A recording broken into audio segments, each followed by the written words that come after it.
drink Where you chance put my with you. bag I like at? when you like this, Daddy. Yeah, where you put my bag Daddy, at? I like when you It's scrambling right and here. scraping. When you scrambling and scraping.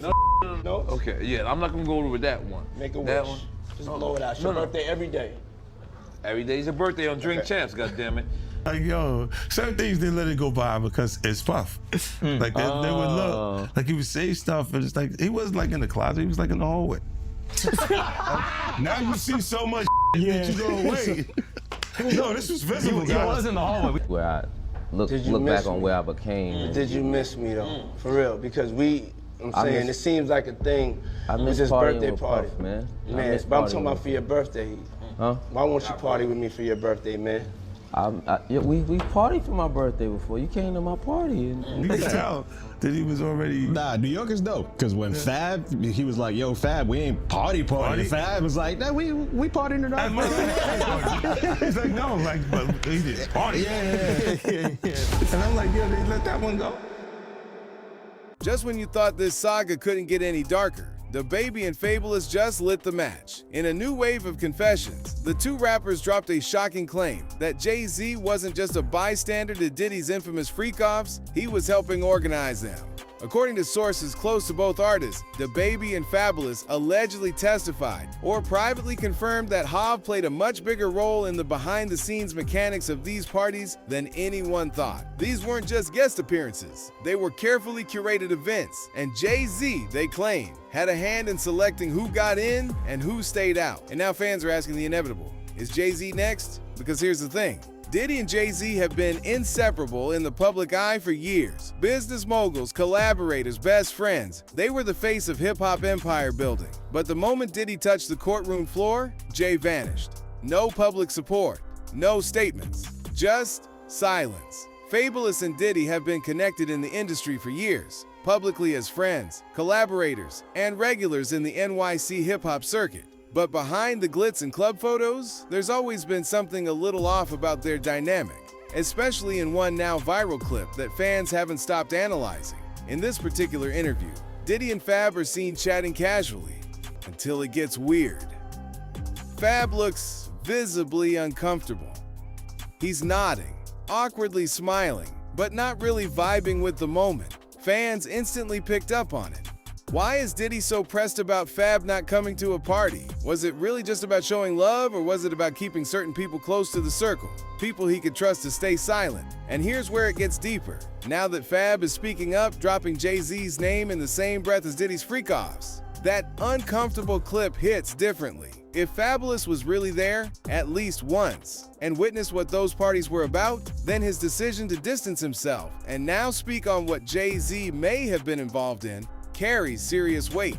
Yeah, Mr. Lee. Yeah, I love this drink Where you chance put my with you. I bag like at? when you like this, Daddy. Yeah, where you put my bag Daddy, at, I like Mr. when Lee? you It's right here, scrambling it's and right scraping. No, I got I notes like and that. shit. You know, I'll be practicing. I got Yeah.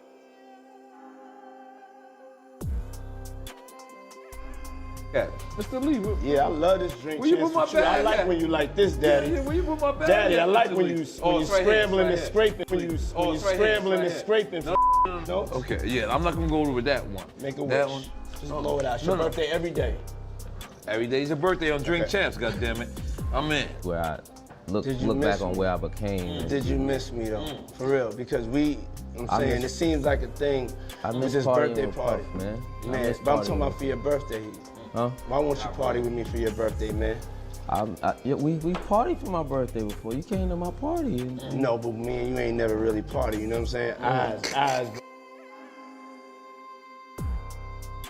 Eyes, brother. Oh, man. Eyes. I understand. You know what I'm saying? Okay, so check this out. It's me, Tyrese, Ray J, and F. Gary Gray. You know, I'm a type of I like variety, man. I like people that's unpredictable. You know what I'm saying? I like different personalities. So I was like, I never knew they would become what they are today. But you know what I'm saying? But like, you know, that sounded like the type of night I want to have in Vegas. You understand what I'm saying? Okay. It's not just Fab. Anyone who's ever been to a Diddy party knows exactly who comes through and what really goes down behind those velvet ropes. These aren't just casual get-togethers. They're curated, exclusive, and according to many former insiders, ritualistic. former Bad Boy Records artist Mark Curry recently weighed in on Diddy's current mess. And let's just say, he didn't hold back. While the media tried to paint Diddy as generous for giving back publishing rights to his old artists, Mark made it clear that it wasn't the act of a savior. It was the act of someone trying to clean up his legacy before the storm hit. Curry also hinted that Diddy's current legal drama is just the tip of the iceberg, and that the artists and insiders who have stayed silent all these years are doing so out of fear, or because they've got too much to lose, and even talked about his freakoffs with men. Okay, so Puffy was accused of being with men. He was also accused of liking to watch Cassie be with men. Did you see any signs of this when you were around him? Only thing I really saw was I was like, yo, I just can't have you know, certain kind of men like around like when I want something to eat, I have a certain kind of man that goes and gets my food. Or if I'm going to take a flight and I need some underwear from my house, I have a certain kind of man that goes to my house and get the underwear. If I just want to get my car washed, I have a certain kind of man that goes and does it. And it was almost like these certain kind of men were like being used as, they just do boys. People who always would do whatever he would ask them to do. So I seen a lot of that. I seen a whole bunch of things that you would question, a lot of questionable people, people with reputations that are known for, and I don't like to discriminate on no one's preference, because I can't say that just because someone has a different lifestyle than mine that they're wrong. And I have to say, you know, that's just what that person, you know, that's how they choose to live. And that doesn't affect how I'm living. So I don't tend to get involved in a lot of that stuff, but you do see it a lot in the industry.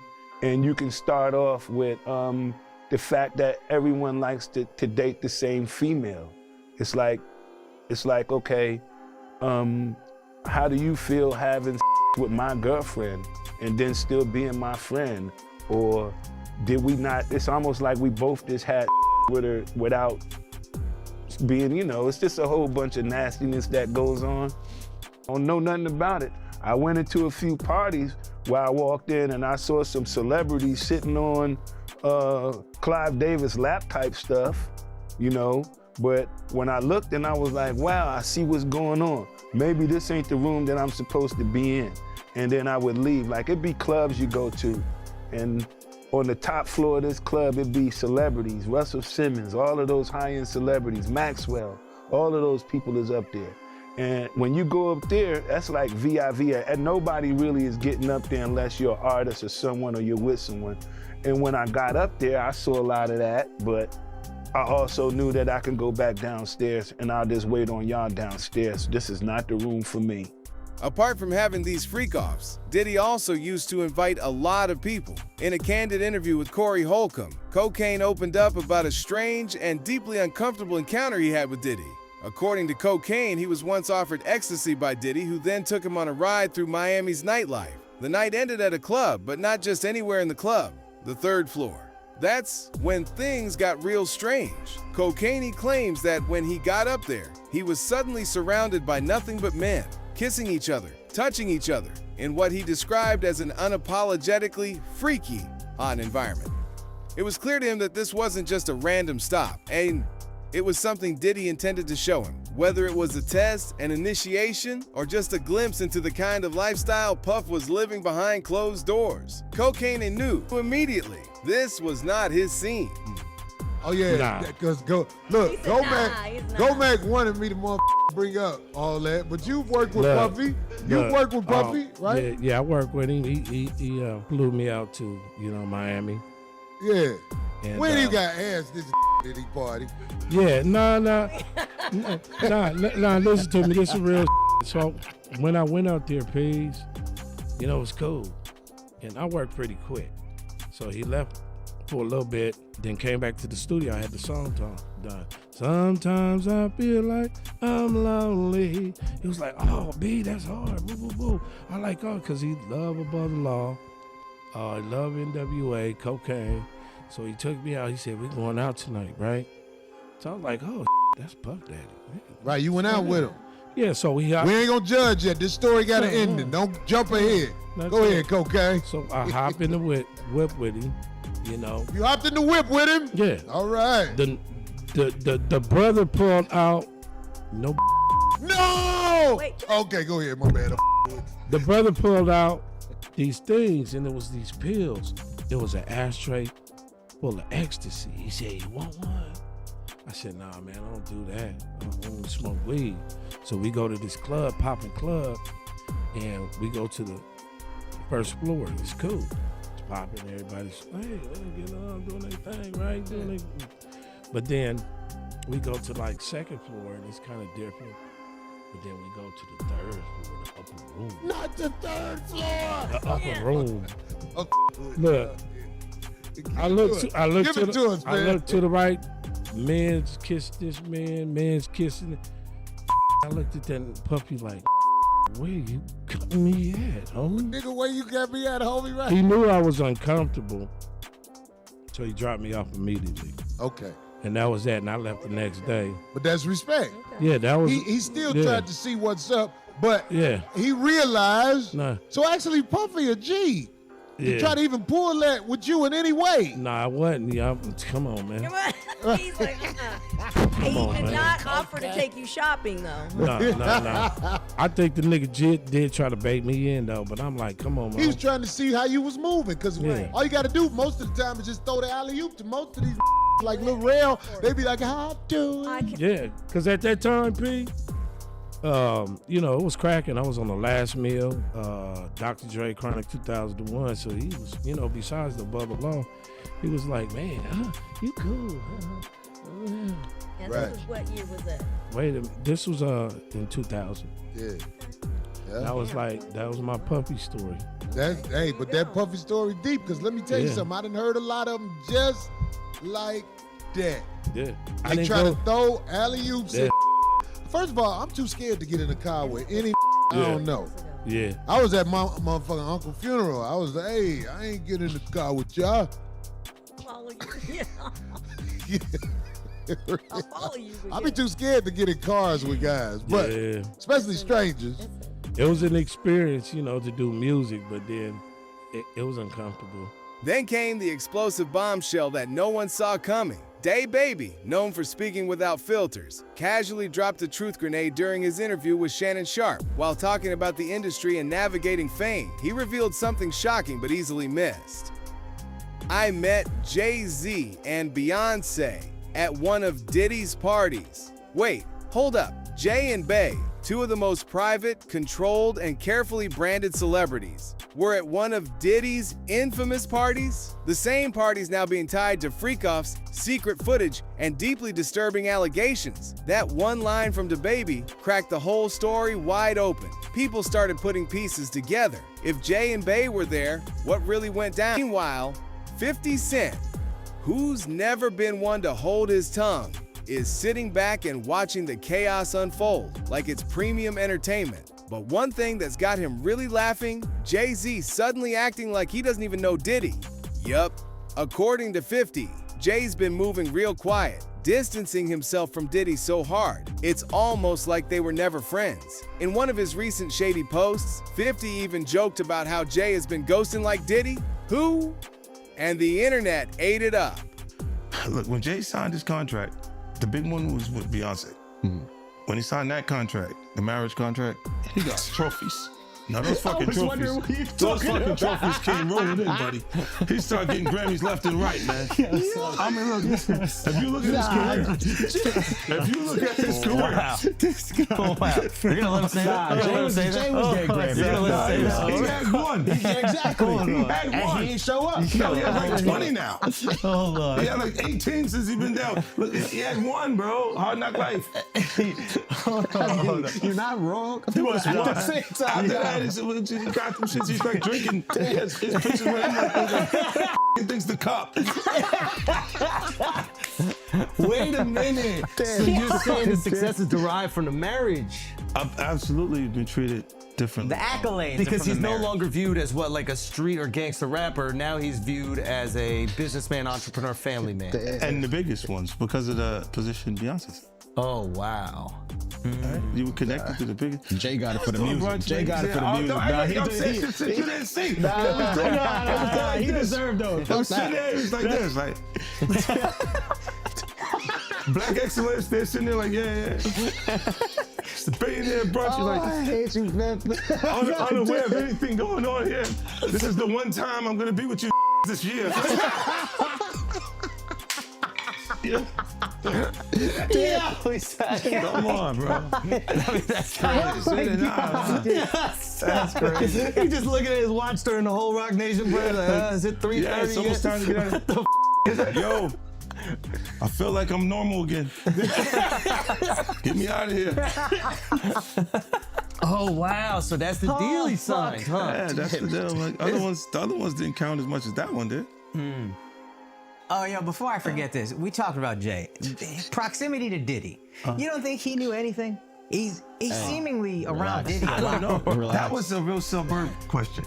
Yeah, I know, right? Proximity. And the proximity. Proximity. That's the SAT hit parade word. I learned Proximity, that. Jim.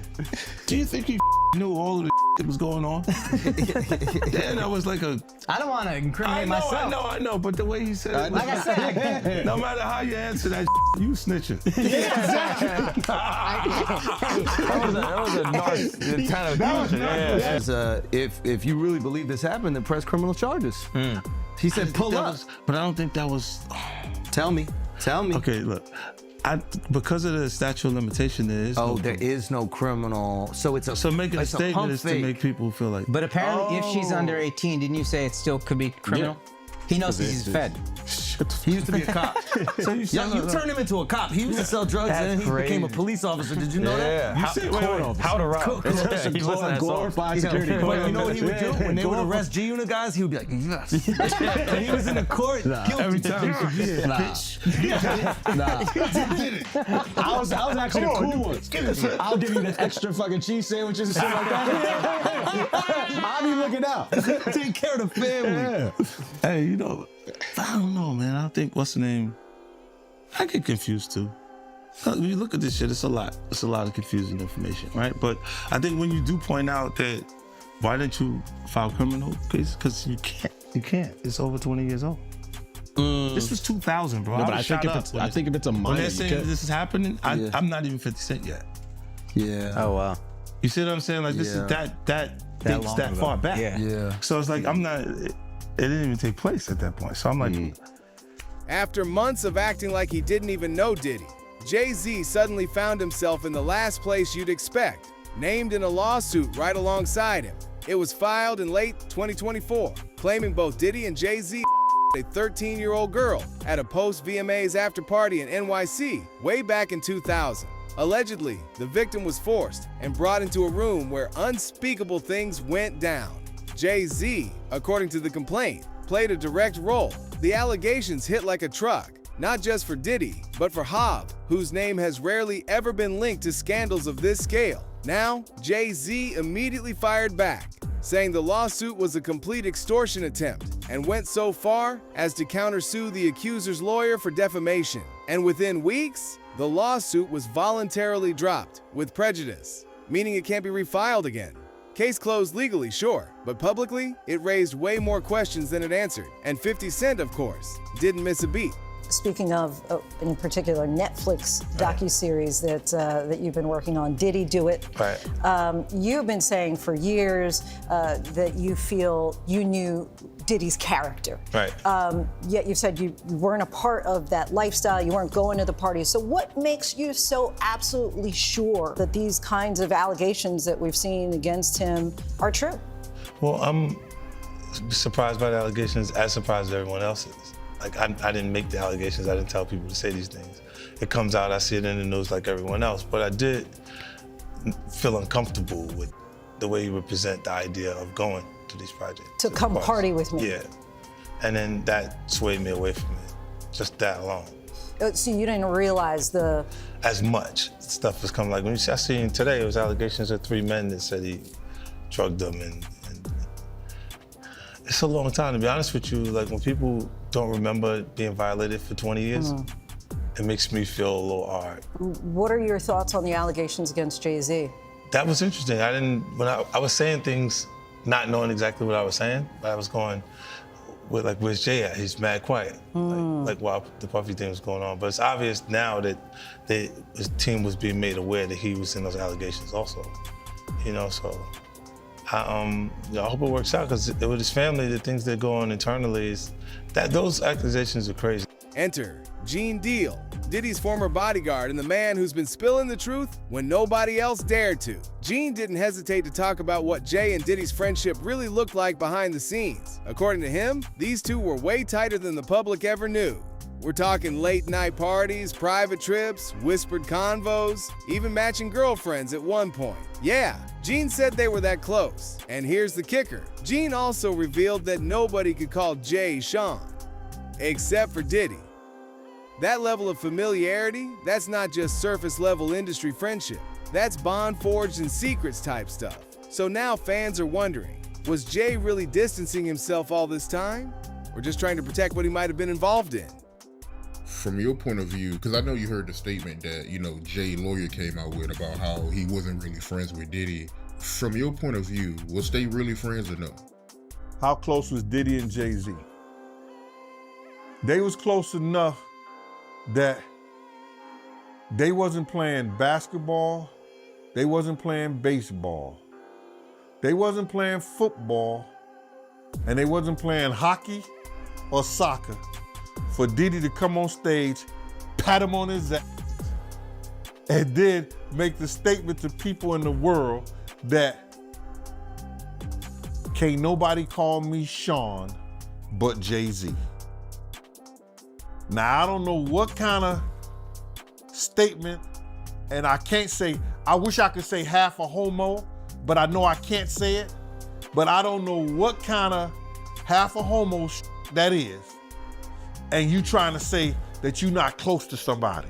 You coming on stage, patting them on their ass, and then you making a broad statement to the public, can't nobody call me Sean but Sean Carter. And I heard Jay-Z said the same thing about them. But they were so close that they had matching white girls together. Because when they used to see each other, they used to say, yo, how your skinny white girl doing? He'd be like, yo, how your skinny white girl doing? So, I guess that's a certain type of closeness. I ain't know anything about that, man. I ain't know about, Jay touching his, ass. So I gotta go see the video. I ain't hear about that. Come on, man. Everybody's seen that. 50 even pointed it out. Excuse me. When they was in ATL on stage. Remember when 50 bum rushed the stage with them? Yeah, I think I recall that. When Puff came on stage, first thing he did was pat Jay-Z on that. But I forgot. That's your favorite rapper. Hey, him and Pac is 1A, 1B. But what's your issue with Jay, man? I didn't know you had an issue with him. I'm never a fan of somebody that I was gonna knock out. And then we was at the, it was me, him, Ashley Kushner, Puff and them. We was all at the next game together, and he didn't even remember none of it. And I don't expect him to remember, but I remembered. You understand? And he told Puff, he said, yo, Puff, yo, I heard about that Gene right there. That Gene got a mean left. Oh, he said, that Gene a knock a out. Then he gonna come up to me and say, man, you look like, man, you a tear ass up. And I said to himself, I said, yo, no Diddy. Pause, whatever. I said, he don't even remember. I was about to knock him the F out. He didn't even remember. He said to me to Laura. But that's how these guys are, man. They'll cause situations and cause problems, and then they'll forget what they done because they on a whole nother atmosphere. You know what I'm saying? A lot of shit that he did, you gotta understand, like now he'll say that they're kids because he's raising kids of his own. You understand? But how would you like it that if Blue Ivory, 15, 16 years old, 17, 18 years old, dating a in his early 30s? You're not gonna go for that. No matter what she came through in Hollywood. But you gotta understand, guys who was around there, we didn't know Jay-Z them ages. We didn't know these cats' age. You know what I'm saying? They wasn't having no beards and nothing like that. They was wearing low cuts. You understand? Clean face. I would have never believed when Jay was coming around the block, scooping up the young girls and stuff like that he was 30 years old. You know, if they 17, 18, 16 years old, and they 22, you thinking they 22, 23, something like that, 24 years old? They mama and them need to check them. They daddy and them need to check them. But that's not that far off. But for somebody to be 30 years old in their 30s and they dealing with kids 16 years old, 17, 18 years, now that's a problem, that's an issue. And now he see that because he's raising kids. And he got a young daughter. I think he got another daughter that he didn't claim and now he's claiming her.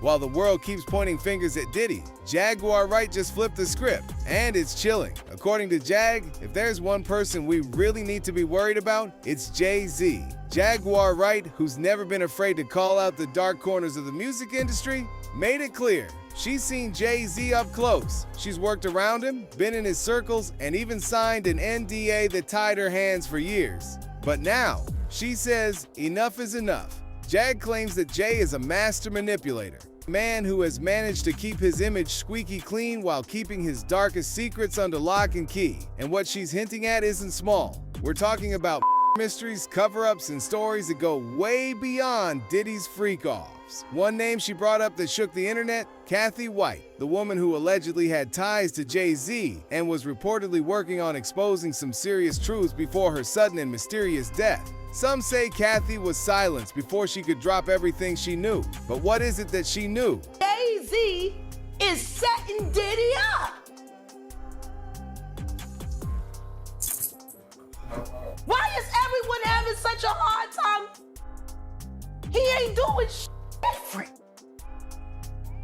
He lined up D. Haven, stole his life and identity. He lined up Big L, stole his life and identity. He lined up Dame Dash, stole his life, identity, and took his love. Lined up R. Kelly. He wants to be the one. Yeah, shout out D. Haven. He actually hit us up, wanted to tell this story. You need to talk to D. Haven. We need to talk to him. I told you that last year when I put you on the phone with him. You did. I want you to think about this. Allegedly, Sean Carter is responsible for enacting Hype Williams to put Aaliyah on a faulty plane to move her out the way as punishment for rejecting him, and so he could level up Beyonce, who was struggling. Let's just say allegedly that happened. Now I want you to think about 106th and Park with Mary J. Blige. Free, who is a victim of Sean Carter.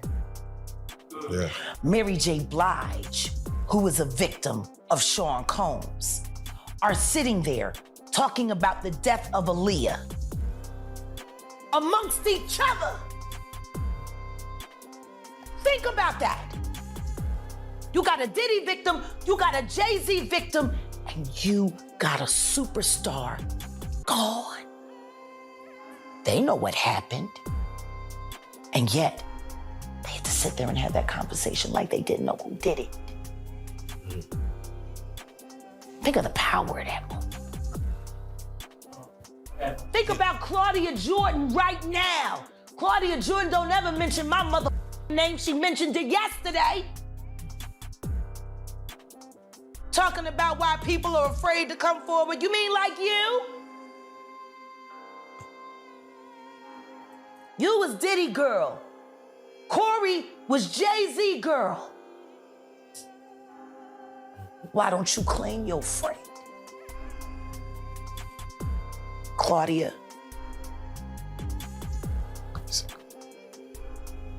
So, Jag, when you say... When I say Corey, I'm talking about Kathy White. Oh, yeah, that's what I was about to ask. Jay-Z's pregnant mistress, who died of an imaginary aneurysm, just like the woman who was best friends with Kim and Kimura, who wrote the book Bling and died as soon as it made the bestsellers list. Who the was these people supposed to go to? You can't go to the boss because the boss is you. And the boss's boss don't get no. Can't go to the authorities. They're all bought and paid for. You could try to get a special prosecutor, but they'll just pay somebody to reassign him to another case. Where the fuck you go when you get over by the industry? Nowhere. That's where you go nowhere, which is where people like me step in. You right, I go to Diddy parties to walk mother out, cause ain't nobody stopping me when I come. For years, Jay-Z and Beyonce have sat comfortably in silence, untouched by the flames engulfing others in the industry. But the moment Jaguar Wright took her truth to a national platform like the Piers Morgan Show, something shifted. Jag didn't just hint, she spelled it out. She spoke about cover-ups, the toxic power games, and how Jay-Z's clean image is nothing more than an illusion painted by handlers, lawyers, and massive PR machines. And suddenly, boom, out come the lawyers. The clips start vanishing. Defamation claims are filed, cease and desist orders. Everything to silence a woman who has nothing left to lose. Why did Jay-Z and Beyonce, two people known for staying silent no matter how loud the world gets, decide this was the moment to strike back? Why not when the lawsuits against Diddy were stacking up? Why not when industry insiders were dropping names? Why not when fans questioned their absence at key events? Because Jaguar hit a nerve, and not just any nerve. And it seemed that as if your focus turned to Jay-Z, his wife. That's always been my focus. Yes. What? They're one and the same. Tell me something. When you have a peanut butter jelly sandwich, if it's just peanut butter, it's just peanut butter. If it's just jelly, it's jelly. When you put it together, it becomes a peanut butter and jelly sandwich, and the taste is undeniable. You saying Diddy and Jay-Z is peanut butter jelly? Peanut butter and jelly. Let's deal with the sandwich. We asked you this last time, and Piers Morgan said it. They're not here to defend themselves. Do you think they will, the Carters will speak about any of this at all? Do you just feel that they'll make any statement about what's going on? Beyonce is losing hundreds of thousands, millions of followers every day. And she still hasn't said anything. Just pretending like life is great in Paris. Is it her place to say so? I mean, probably not, considering she's gonna be indicted for anything she would say. These are criminals. Diddy is a drug dealer, and so is Jay-Z. The proof is there. How many up people does he have to be around before people see him for who he is? It seems like these artists are trying to run away from their past. Diddy changed his name multiple times to say, that's not me, I'm trying to move beyond Diddy, I'm Love now. It seems like Jay-Z would try to run away from his past. Calling that love and anything that he did love. Brother love. What kind of love? Baby oil love. Baby love. Baby love. Explicit love. Hey! They never thought that hip hop would take it this far. Oh man, it's different now. These lyrics are all hitting different right now. All the people talking about fathers, all kinds of stuff. So let's just start with Piers Morgan because there's a headline that went out that was very powerful that people are running with where it just says, Jay-Z is the real monster. Exactly what led to the removal. But inside whispers suggest misconduct, pressure, or worse, outside influence. You already know how things move when money, power, and silence collide. And just as folks were still trying to make sense of that, Kanye West shows up at the courthouse. Yep, Ye himself, the same man who's gone from Grammy stages to full-on expose mode, sat right in the public gallery. All eyes on him, whether he's there out of curiosity, solidarity, or to send a silent message. No one knows yet. But if there's one thing about Kanye, he never moves without purpose. Maybe he knows something. Maybe he's preparing to speak next. I want to tell you that my favorite trials are the ones where you cannot take your eyes off the witness stand. But my very favorite trials are the ones where if you do, if you blink, you really might miss something big. And we have come to the end of 5 weeks in the Sean Diddy Combs trial, week 6 if you count jury selection. And guess what? It has now become one of my very favorites. Because today we got intrigue, suspicion, maybe even deception, and none of it was even about Diddy or about the witnesses. It was about a juror, a guy we're calling juror number 6, 41-year-old black male, prosecutors say, was not exactly truthful about where he lives. Was it New York or was it New Jersey where you spend your days and nights? And a jury of Diddy's peers in the Southern District of New York, they have to come from New York. Not allowed to come from New Jersey. So Natch, the feds moved to kick him off the panel. But because he's black, Team Diddy said he needs to stay because of diversity. I know you're all thinking something different right about now, and I'm gonna let you just ruminate on that. But the judge did say that he suspects that guy was fibbing about where he lived so that he would for sure make it on that jury, right? And so the judge said he's strongly inclined to send juror number 6 packing. In fact, almost did, but then said, I'll think about it on the weekend if I change my mind. But basically, at this point, we kind of think juror number 6 is bounced. This week, if you've been watching, it belonged to Diddy's former girlfriend, the woman only identified as Jane, the chalk all scratched out on her face. But as for this day, the week may have been hers, but this day belonged to this fella. Oh man, Kanye West. Oh Jesus, I live and breathe.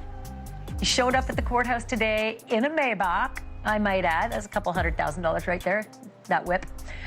Said he was there to support his friend, and the timing of his arrival, oh geez, eh?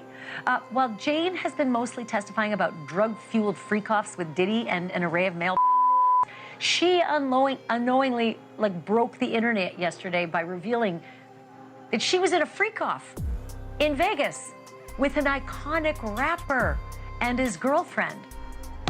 She testified that in January of last year, while she and Diddy were on a break, she flew there on a private jet with a, quote, hip-hop icon and his girlfriend. In Vegas, she said she walked in on one of the escorts that she and Diddy used to have in their freak-offs, and that said escort was now having with another woman in a hotel room while that uber-famous rapper and his girlfriend were watching and enjoying. She also testified that that uber-famous rapper told her that he, quote, always had a crush on her, and that he wanted to blank her. Fill in your blank. When asked if the famous rapper and Diddy were close friends, Jane had to answer yes. Professionally and personally, Jane had to answer yes. So yeah, we're all left doing the math. So what do you think? Are Jay-Z and Beyonce really trying to protect their image? Or is there way more going on beneath the surface that they don't want exposed? Is Jaguar Wright the only one brave enough to say it out loud? Let us know in the comments below. And if you like this video, hit that subscribe button so that you never miss out on any new videos. And until then, fam, keep it real.